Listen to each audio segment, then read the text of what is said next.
क्योंकि वहां संविदा हो नहीं सकती, वो मामला थोड़ा टेढ़ा हो जाएगा।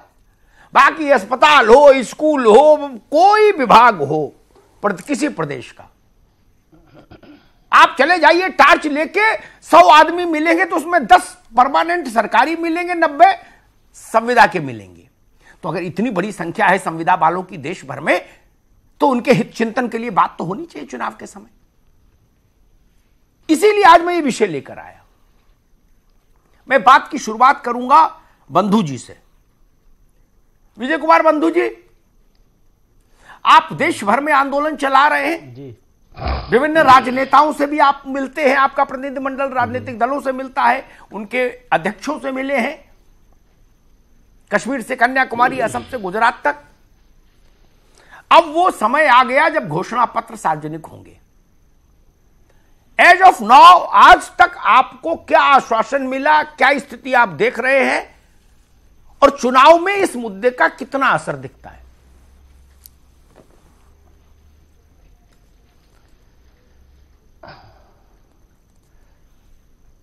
जी, सबसे पहले तो मैं ये कहना चाहता हूं कि आपने इस शोरगुल में, इस माहौल में इस मुद्दे को आपने रखा, ये इसके लिए मैं आपको बधाई देता हूं कि जो जनवादी मुद्दे हैं चुनाव के समय ही नहीं उठेंगे तो कब उठेंगे। सबसे पहले तो बधाई देता हूं सर आपको और आपके चैनल को।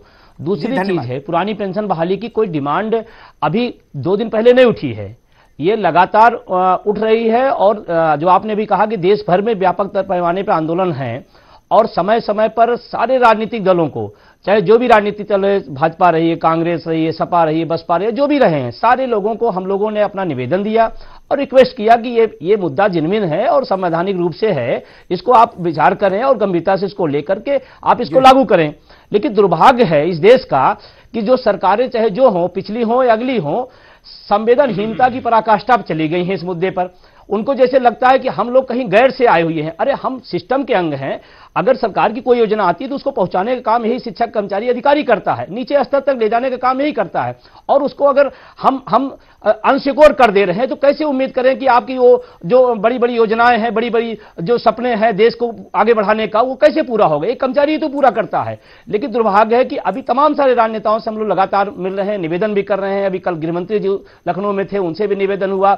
अभी प्रियंका गांधी जी आई थी, उनसे भी निवेदन हुआ। सब लोगों को दिया गया कि अपने अपने मैनिफेस्टो में तो कम से कम चुनाव के समय रख लीजिए। ये बताइए, जो आपने 2 बड़े नेताओं का नाम लिया, विजय बंधु, एक मिनट विजय जी, एक मिनट। राजनाथ जी ने क्या कहा और प्रियंका जी ने क्या कहा? दोनों बड़े नेता बताइए, और दोनों राष्ट्रीय पार्टियों के बड़े चेहरे हैं। सर एक तो सबसे पहली बात, जब पिछला चुनाव गृह मंत्री जी यहां से लड़ रहे हैं तो हम लोगों ने उनसे मिला था और उन्होंने कहा था, जब 2014 की बात है, उन्होंने कहा कि सरकार जब बनेगी तो हम पुरानी पेंशन लागू करेंगे। स्टेटमेंट छोड़ो, अब 19 बताओ। और लगातार, और अभी जो बीत गई सो बात गई। और 19 में अभी हम लोग अपने घर पर